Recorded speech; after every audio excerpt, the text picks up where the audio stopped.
உணவால் இணையும் உள்ளங்களுக்கு வணக்கம். இந்த வீடியோல மோர் குழம்பு எப்படி செய்யலாம்னு பார்க்க போறோம். இது செய்யறதுக்கு என்னென்ன தேவைன்னு பார்த்துடலாம்.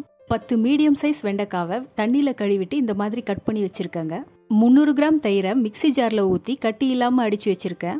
1/2 கப் துருவின தேங்காய், 2 டீஸ்பூன் தோரம் பருப்பை 1/2 மணி நேரம் தண்ணியில ஊற வச்சு எடுத்து வச்சிருக்கேன். 3 பச்சை மிளகா, ஒரு சின்ன துண்டு இஞ்சி, 1 டீஸ்பூன் சீரகம், இது எல்லாத்தையும் ஒரு மிக்சி ஜார்ல போட்டு 1/2 டம்ளர் தண்ணி சேர்த்து இந்த மாதிரி பேஸ்டா அரைச்சி வச்சிடலாம். எண்ணெய் 4 டீஸ்பூன், கடுகு 1 டீஸ்பூன், வெந்தயம் 1/4 டீஸ்பூன், கொஞ்சமா கருவேப்பிலை, 2 காஞ்ச மிளகா, 1/4 டீஸ்பூன் பெருங்காயத்தூள், 1/4 டீஸ்பூன் மஞ்சள் தூள், அப்புறம் தேவையான அளவு உப்பு.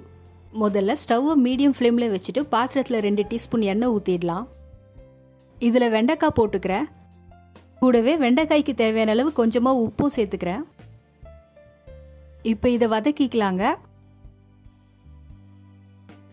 இதோட வழவழப்புலாம் போய் நல்லா வெந்துடுச்சுங்க. இப்போ இதை தனியாக எடுத்து வச்சிடலாம். இன்னொரு பாத்திரத்தில் 2 டீஸ்பூன் எண்ணெய் ஊற்றிடுறேன். இது மீடியம் ஃப்ளேமில் வச்சுக்கலாம். எண்ணெய் லைட்டாக சூடானதும் கடுகு வெந்தயம் போட்டுக்கிறேன்.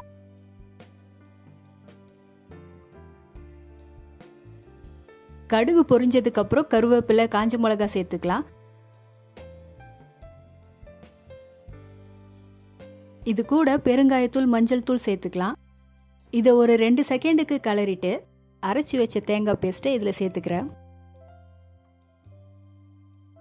இது கூட 2 டம்ளர் தண்ணி ஊற்றிடுறேன்.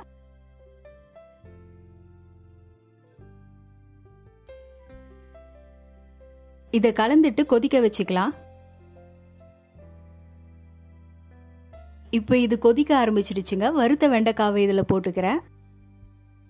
கூடவே இந்த குழம்புக்கு தேவையான அளவு உப்பு போட்டு இன்னும் 2 நிமிஷத்துக்கு கொதிக்கட்டோங்க.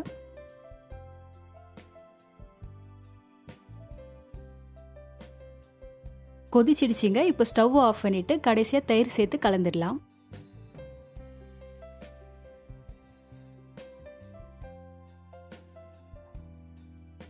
வெண்டைக்காய் மோர் குழம்பு ரெடி ஆயிடுச்சுங்க. இதை சாதத்தில் ஊற்றி சைட் டிஷ்க்கு உருளைக்கிழங்கு சிப்ஸ் இல்லை மசால் வடை இல்லை உருளைக்கிழங்கு வறுவல் சேர்த்து சாப்பிடும்போது சூப்பராக இருக்கும். நீங்களும் ட்ரை பண்ணி பாருங்கள்.